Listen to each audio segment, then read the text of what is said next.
Alright folks, here's a little insider info about Alaska. We have 2 seasons in Alaska as far as we're concerned up here. There's winter season, there's winter season, and then there's construction season. That's it. So here we're witnessing the start of construction season. But it's alright, because this is a very beautiful place to be caught in construction traffic. I mean, seriously. If you just pop this thing out really fast, actually, and just give you a quick look around. I mean, look at this.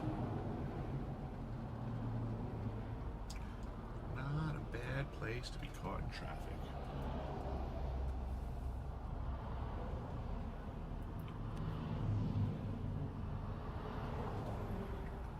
If you go to Deciphering.tv and look in the archives section, you will find a document that just says DOM document, or DOM doc, I forget now off the top of my head. But that document is about the device down at the South Pole Station that is supposed to be a passive detector. And through my digging, I've come across information that suggests that it does more than just passively detecting. So, the way of the world that we're at right now, I've been digging and trying to figure out what this thing actually does. And I've made some contacts with folks, and it appears that we start needing to have discussions about that possibility, because it looks like it might be some sort of a phased array similar to a HARP device. And if it in fact has similar qualities to a HARP device, then that makes it potentially a very nefarious component located at the South Pole Station.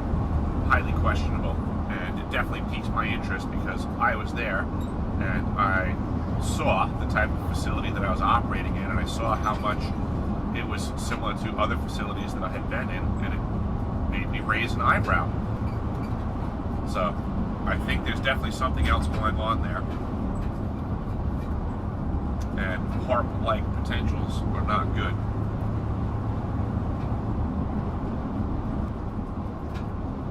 I wonder how many other people even study HARP nowadays, or even familiar with it. H-A-A-R-P.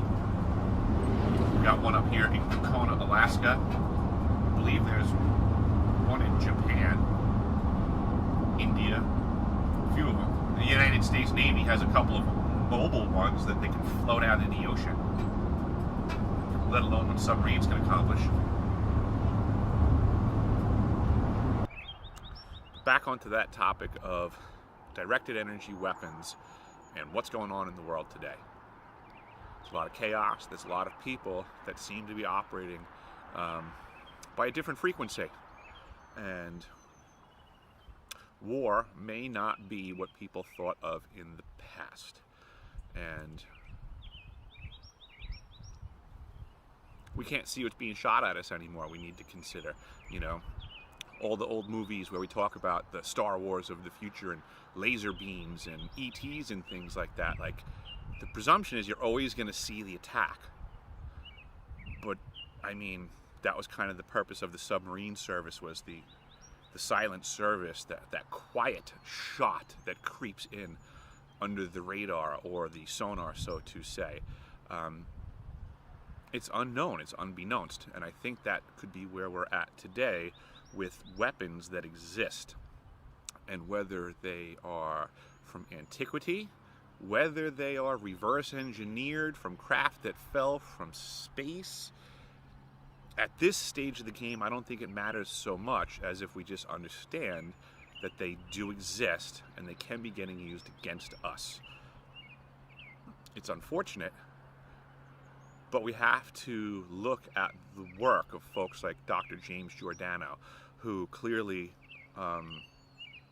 is ahead of the curve when it comes to neuroweapons and their use and the signs of their use. I mean, that's all we really need to do, is study the science on what is a neuroweapon, how does it attack someone, what are the symptoms, and then let's just look through our society contemporarily and see if we can see those signs around us, because I'm seeing them. I'm seeing people losing their minds by the designs of machines of men. So we're reaping what we've sown, and a lot of people just aren't paying attention. So let's look around more and see what we can figure out, because we can definitely get this dialed in, and we can work together once we connect the dots to find out who the guilty parties are and rectify this issue, because it's not the end of the world. It's the starting of the way things are supposed to be, because for quite some time we've been getting, how would Orwell put it, we've been getting the boot for too long, and it's time for we the people to rise up and fight back, because it's not the way the world is supposed to be. It's supposed to be a beautiful place like this, you know? So I'll keep doing videos and spreading the truth and going about Alaska and finding out more.